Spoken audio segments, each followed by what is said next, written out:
Y bueno, para continuar con las clases de inframesocólico, seguimos hablando de tubo digestivo. En este caso vamos a estudiar al intestino grueso. El intestino grueso es el último segmento del tubo digestivo y se extiende desde el ilion a través de la unión ileocecal hasta el ano. Entonces va a tener varias porciones. Va a tener al ciego, al colon, que se subdivide a su vez en todos estos segmentos, al recto y al conducto anal. Si hacemos un dibujo, vemos acá el ciego, luego se continúa con el colon ascendente, después tenemos el ángulo cólico derecho, o también llamado ángulo hepático, porque tiene relación con el hígado, que estaría más arriba. Luego estaría el colon transverso, que tanto lo hemos mencionado. Después el ángulo cólico izquierdo, o ángulo esplénico, que también se llama así por su relación con el bazo. Después el colon descendente, el colon sigmoides, y finalmente el recto con el conducto anal. En este video vamos a estudiar hasta colon sigmoides. El recto y el conducto anal los vamos a estudiar en el espacio pélvico subperitoneal. Entonces fíjense la disposición que tiene este intestino grueso. Específicamente el colon, que tenemos el colon ascendente, los dos ángulos, el colon transverso, el colon descendente y el colon sigmoide. Forman lo que se llama el marco colónico. En el centro de ese marco colónico van a estar las asas delgadas con el mesenterio, que ya estudiamos anteriormente. Pero ¿por qué se mantiene de esta manera, en esta disposición vertical, el colon ascendente y el colon descendente? Bueno, se mantienen así porque son vísceras retroperitonizadas, es decir, están cubiertas completamente por peritoneo. El repliegue peritoneal que les llega es el mesocolon ascendente y el mesocolon descendente, en el caso del colon descendente. Y después el peritoneo visceral los cubre. Luego hay una unión entre el peritoneo parietal y el peritoneo visceral a través de una fascia de coalescencia. ¿Qué va a hacer? Ya eso lo explicamos en peritoneo, la fascia de coalescencia y los órganos retroperitoneizados. Pero entonces, el hecho de que sea retroperitonizado va a hacer que sea una porción fija del intestino grueso, tanto el colon ascendente como el colon descendente. El colon descendente va a tener la fascia de Toll 1, o sea, la fascia de coalescencia se van a llamar para el colon descendente fascia de Toll 1 y para el colon ascendente fascia de Toll 2. Entonces, estas vísceras van a estar en esa disposición vertical y van a estar fijas. Por su parte, por ejemplo, el colon transverso es una porción del colon que es móvil. Sabemos que a él le llega el mesocolon transverso, que es el que me divide el espacio en un espacio supramesocólico y en un espacio inframesocólico. Bueno, el peritoneo visceral lo cubre, pero no tiene fase de coalescencia, entonces no está fija. Si nosotros agarramos el colon transverso y lo subimos, podemos hacer esto. De hecho, esto se utiliza mucho y se coloca así en las disecciones para poder ver mejor lo que está dentro del marco colónico. Pero la posición anatómica real del colon transverso es así, él está como caído. Entonces, claro, como esto está fijo, y esto también, y el colon transverso no es fijo, sino que es una porción móvil, y se cae, forma acá dos ángulos, uno del lado derecho y uno del lado izquierdo. Estos también se consideran porciones del colon, que son el ángulo cólico derecho y el ángulo cólico izquierdo. ¿Ok? Entonces, recordemos eso. Acá por ejemplo, en el ciego y en el apéndice, que vamos a ver después que el apéndice es una prolongación del ciego, va a estar, se le llama peritoneo, el peritoneo que le llega es el peritoneo secoapendicular. Acá tenemos, como ya dijimos, una víscera retroperitonizada, va a tener a la fascia de Toll 2, y el repliegue peritoneal que le llega es el mesocolon ascendente, que une la pared con la víscera. En el caso del colon transverso, vamos a tener el mesocolon transverso, que ya tanto lo hemos hablado. Acá tenemos a la fascia de Toll 1 y el repliegue peritoneal que le llega es el mesocolon descendente. Y acá vamos a tener el mesosigmoides. ¿Ok? Ahora bien, hablemos de su configuración externa y de su configuración interna. En la configuración externa vamos a tener, que es bastante notorio, las austras. Estas austras van a ser saculaciones que tiene este colon, sí, sobre todo el colon específicamente, pero también el intestino grueso, pero específicamente más que todo el colon. Va a tener estas saculaciones que se llaman austras. Estas austras van a estar separadas por unos surcos que en la configuración interna me van a formar los pliegues semilunares. Es decir, ya vamos a ver que en la configuración interna, si nosotros cortamos un poco acá al colon, una de sus paredes, y vemos por dentro a ese tubo digestivo, vamos a ver que hay unos pliegues semilunares, que son elevaciones hacia adentro del tubo digestivo, hacia la luz de este intestino grueso. Entonces, esos pliegues semilunares hacen que en la superficie, en la configuración externa, se vean unos surcos. Entonces, estos surcos van a delimitar a estas austras. También vamos a tener las tenias, que estas tenias van a ser cintas musculares longitudinales que van a ir por todo este colon. Fíjense, tenemos una tenia anterior, que se le llama tenia libre, y dos tenias posteriores. Una posterointerna, que también se le llama mesocólica, y una posteroexterna, que también se le llama omental. Entonces, ¿qué pasa? Aquí les estoy dibujando la posterointerna y la posteroexterna por transparencia, ¿ok? Por eso la puse punteada como para que imaginemos que están detrás de este colon ascendente. Entonces, la tenia anterior sí la estamos viendo normal, porque la vemos desde la vista anterior. Pero estas se continúan hacia el colon transverso, el colon descendente y el colon sigmoides. Entonces, la tenia anterior o libre, como ya dijimos que este colon transverso baja y forma este ángulo, entonces la tenia anterior va a pasar por debajo del colon transverso. Se le llama ahí tenia postero-inferior, porque va a estar acá en la parte posterior y más inferior. Luego, en el colon descendente continúa como tenia anterior o tenia libre. Por su parte, la posterointerna en el colon transverso, fíjense, se va hacia acá atrás y después se continúa por acá arriba. Entonces va a ser en el colon transverso la tenia postero superior. Y después desciende también por la parte posterior del colon descendente y ahí sigue siendo la tenia posterointerna. Finalmente, en la tenia posteroexterna, vamos a ver que cuando llega al colon transverso, se va por delante, o sea, va a estar en la parte más anterior. Entonces se le llama, ahí, esta sería la tenia anterior. Y después continúa detrás, ahí vemos por transparencia, descendiendo por el colon descendente como tenia posteroexterna. Entonces, tanto en el colon ascendente como en el colon descendente, vamos a tener una tenia anterior o libre, una tenia posterointerna o mesocólica y una tenia posteroexterna o omental. Lo mismo pasa en el colon descendente. Ahora, en el colon transverso tenemos una tenia posterointerna, que es la tenia libre, una tenia posteroinferior, una tenia posteroinferior, que es la que viene de la tenia libre, una tenia posterosuperior, que es la que viene de la tenia posterointerna, y una tenia anterior, que es la misma tenia omental o posteroexterna. Entonces, si ven al colon en una posición anatómica, lo más probable es que acá, desde una vista anterior, van a ver en el colon ascendente la tenia anterior, en el colon descendente la tenia anterior y en el colon transverso van a ver la tenia omental, que es la que anteriormente era la posteroexterna. ¿Ok? Fíjense que acá traté de dibujarlos con mucho más grosor, acá las tenias, acá con menos grosor y acá con mucho menos grosor. ¿Ok? ¿Por qué creen ustedes que tenga más grosor acá, las tenias tengan más grosor en el lado derecho que por ejemplo en el lado izquierdo, o que va disminuyendo? Bueno, sencillo. Fíjense, si seguimos la secuencia del tubo digestivo, dijimos que el ilio se comunicaba con el intestino grueso a través de la unión iliocecal. Entonces, a partir de acá la comida va a tener que ir en contra de la gravedad para pasar por el colon ascendente. Ya luego en el colon transverso es más tranqui, pero igual el tubo digestivo tiene que estar empujando. Y en el colon descendente ya va a favor de la gravedad. Entonces dijimos que estas tenias eran cintas longitudinales musculares. Es músculo liso.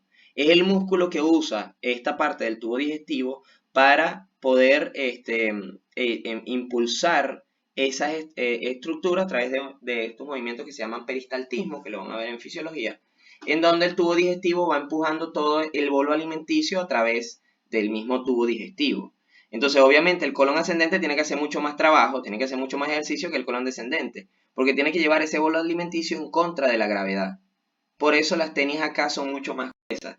Luego disminuye un poco su grosor en el colon transverso y luego ya finalmente son mucho más finas en el colon descendente porque ya ahí la comida va en contra de la gravedad. Con respecto al colon sigmoides, por ejemplo, se dice que en el colon sigmoides hay solamente dos tenias, ya empiezan a perder continuidad, y va a haber una tenia anterior y una posterior. Y ya en el en el recto y en el conducto anal no vamos a tener tenias. Bien, Eso con respecto a las tenias. Además vamos a tener los apéndices epiploicos, que van a ser prolongaciones de la masa adiposa que está contenida en los mesos. Entonces esa masa adiposa, lo vamos a encontrar en el colon, el intestino grueso, que son pequeños, sí, son pequeñas prolongaciones de esa grasa que está en los mesos. Y lo vamos a tener ahí alrededor, bastante pinchables en los parciales prácticos. Y finalmente tenemos quizá lo más importante de todo lo que voy a decir con respecto a la configuración externa, que es el apéndice vermiforme, también llamado apéndice secal o conocido coloquialmente como solamente apéndice. El apéndice está acá conectado al ciego, es una prolongación del ciego. Entonces, seguramente han escuchado una persona que la operaron de apendicitis. Esa apendicitis es por una inflamación del apéndice secal. Entonces hay que extraerla, hay que intervenir quirúrgicamente y extraerla. Y habíamos hablado también cuando hablamos de topografía que había un punto que era el punto doloroso de McBurney, que iba desde la espina ilíaca anterosuperior hasta el ombligo. Entonces se hace una línea imaginaria y en el tercio medio se hace digitopresión. Entonces ahí podemos orientar al diagnóstico de que la persona tenga apendicitis en el caso de que tenga dolor de la fosa ilíaca derecha, que presente un dolor en la fosa ilíaca derecha. Esa inflamación del apéndice genera dolor y es una de las cosas que orienta al diagnóstico. Entonces el apéndice está acá como prolongación del ciego. Bien, eso con respecto a su configuración externa. Con respecto a la configuración interna, vamos a cortar un pedacito acá, que es el que más me interesa, acá a nivel de la parte más inferior del colon ascendente y la parte más superior del ciego. Cortamos acá un poco la pared y vamos a ver que hay una estructura que es la válvula iliocecal. Es la que está en la unión iliocecal, o sea, ilio-ciego, ¿ok? Donde se comunica el intestino delgado con el intestino grueso. Ahí se forma una válvula. Esta válvula va a tener dos labios, un labio superior y un labio inferior. El labio superior también se le llama labio o valva, también se le llama valva, porque acuérdense que las válvulas están formadas por valvas, así como en el corazón.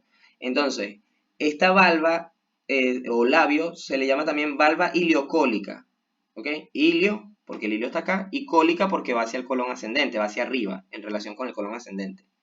Está arriba, no va hacia arriba, está arriba en relación con el colon ascendente.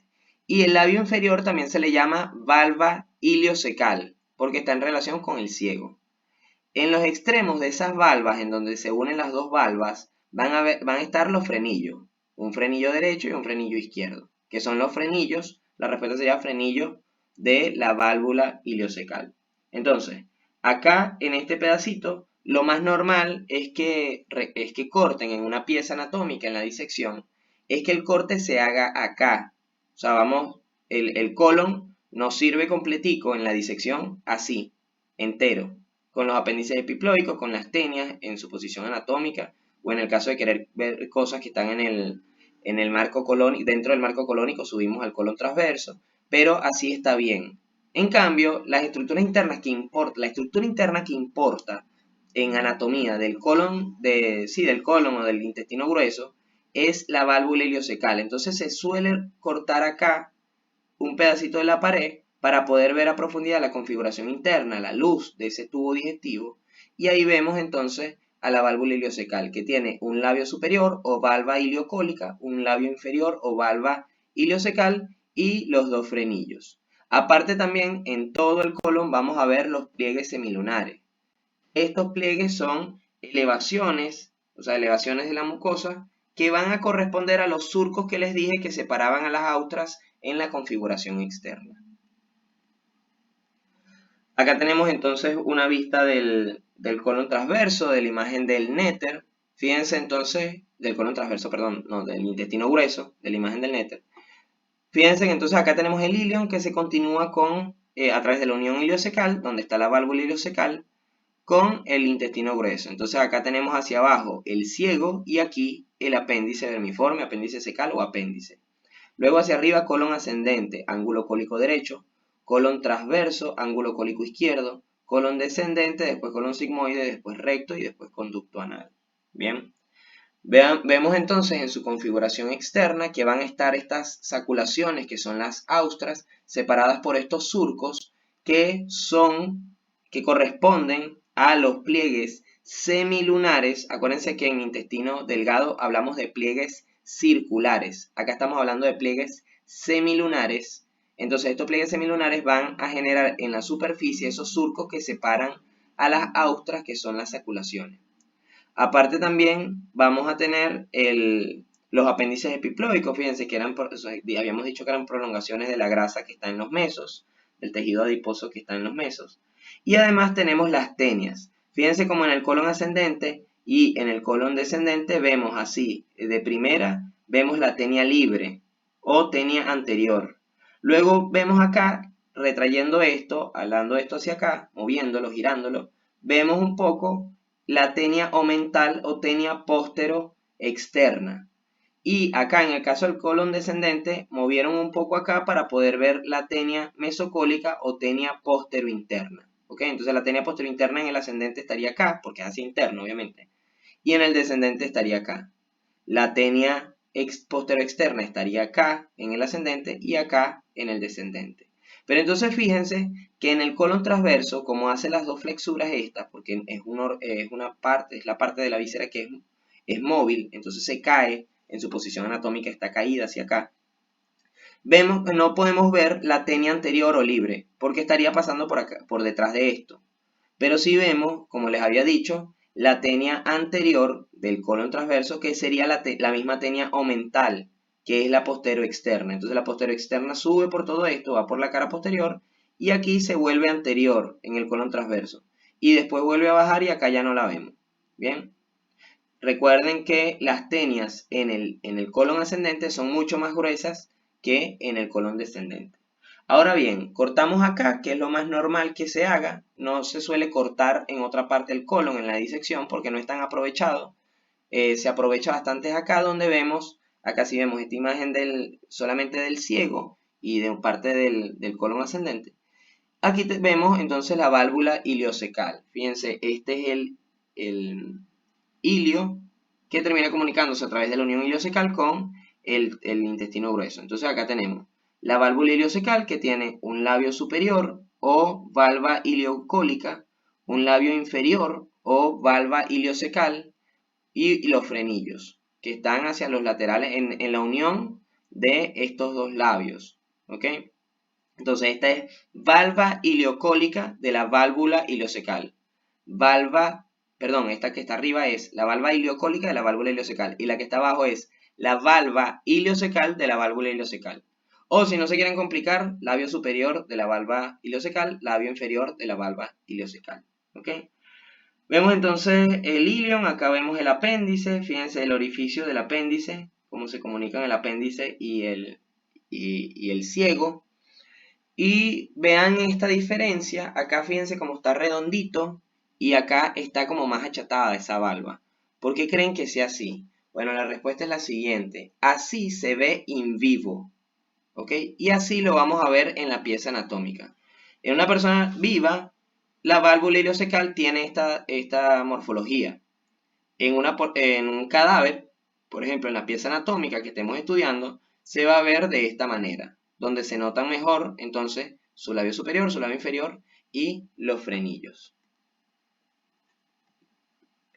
Ahora hablemos de algo importantísimo, ya que vimos intestino grueso y vimos intestino delgado. Veamos entonces las diferencias entre intestino delgado e intestino grueso. Y las variables van a ser estas: el calibre, la longitud, los pliegues, las tenias, las austras y los apéndices epiploicos. Con respecto al calibre, obviamente, el intestino delgado, delgado, y aquí dice intestino grueso. Obviamente el calibre, o sea, si se van a aprender estas diferencias, esta es la más fácil del mundo. Porque uno se llama intestino delgado y otro se llama intestino grueso. Si vas a decir el calibre, uno es más grueso que el otro, o uno es más delgado que el otro. Entonces, calibre, el intestino delgado tiene menor calibre y el intestino grueso tiene mayor calibre. Con respecto a la longitud, es al revés. El intestino delgado, acuérdense que las asas delgadas son muchas, o sea, son como 15 y 16, entonces el ilion y el yeyuno y el ilion están todas amontonadas, pero si nosotros extendiéramos todo el intestino delgado y incluyendo al duodeno, y extendiéramos a todo el intestino grueso, el intestino delgado va a tener mayor longitud que el intestino grueso. ¿Ok? Eso es lo más fácil. Ahora, con respecto, aquí sí vamos con características propias, que ya habíamos hablado en configuración externa y en configuración interna de ambos órganos, en donde, por ejemplo, los pliegues, en el caso del intestino delgado, dijimos que iban a ser pliegues circulares, mientras que en el caso del intestino grueso eran pliegues semilunares. Con respecto a las tenias, austras y apéndices epiploicos, es la misma respuesta para todo. El intestino grueso tiene tenias, el intestino delgado no tiene. El intestino grueso tiene austras, el intestino delgado no tiene.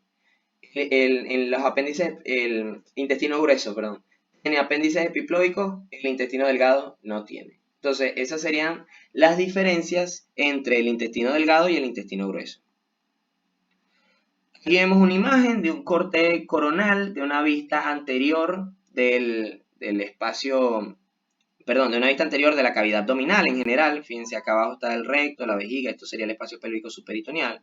Vemos algunas de las vísceras retroperitoneales, donde vemos el riñón, la glándula suprarrenal, la aorta, o sea, los grandes vasos, la vena cava inferior. Fíjense, acá arriba estaría el diafragma, entonces esto es cavidad abdominal, pero quitaron obviamente varias estructuras. Fíjense aquí está la raíz del mesocolon transverso. Entonces este es el espacio supramesocólico y este es el espacio inframesocólico. ¿Por qué no vemos ninguna de las vísceras de supramesocólico e inframesocólico? Bueno, porque las quitaron. Porque lo que están mostrando es las vísceras que están detrás de ese retroperitoneo y las raíces de los repliegues peritoneales que van hacia cada víscera que quitaron. Me explico. Aquí esto sería espacio supramesocólico. Entonces fíjense acá, vemos los ligamentos triangulares, ¿ok? Acá arriba el ligamento coronario. Entonces aquí estaría el hígado. Aquí vean cómo está el esófago atravesando el diafragma, entonces se continuaría con el estómago, que después se va a continuar con el duodeno, que sí lo vemos. Hacia acá atrás estaría el bazo, donde le está llegando todo este pedículo esplénico. Fíjense, aquí va la arteria que viene del tronco celíaco, la arteria esplénica, por el borde superior del páncreas para terminar llegando al bazo. Luego tenemos en inframesocólico, tenemos acá bueno, fíjense, está el duodeno con su primera porción, rodilla superior, segunda porción, rodilla inferior, tercera porción, cuarta porción y después se continúa con el yeyuno, que está cortado. Y aquí forman un ángulo que se llama ángulo duodeno-yeyunal. En la concavidad del duodeno está encajando el páncreas, ¿ok? Y fíjense cómo a los dos les va pasando por el medio el mesocolon transverso. Aquí vemos en la raíz del mesocolon transverso. Acá abajo, ya hablando de inframesocólico, vemos la raíz del mesenterio, que es el meso de las asas delgadas, que no las vemos porque aquí todo el tubo digestivo está cortado desde el yeyuno, desde el inicio del yeyuno hasta el recto. Entonces no vemos yeyuno e ilion, el resto del yeyuno, y el ilion, que van a estar hacia acá, y el mesenterio que vendría llegando a cubrir, a envolver, que sería el repliegue peritoneal, para llegar a las asas delgadas, para que éstas sean envueltas por peritoneo visceral. ¿Okay? Esa unión iliocecal, después el ilio se comunica a través de la unión iliocecal con el colon ascendente. Aquí tendríamos el ciego, aquí iría el apéndice vermiforme, después colon ascendente, ángulo cólico derecho, colon transverso relacionado con el mesocolon transverso, pero acuérdense que él está un poco más abajo que esta raíz y que el el mesocolon transverso tiene como una dirección oblicua hacia abajo y hacia adelante, porque el colon transverso está hacia abajo, se cae, porque es una porción móvil.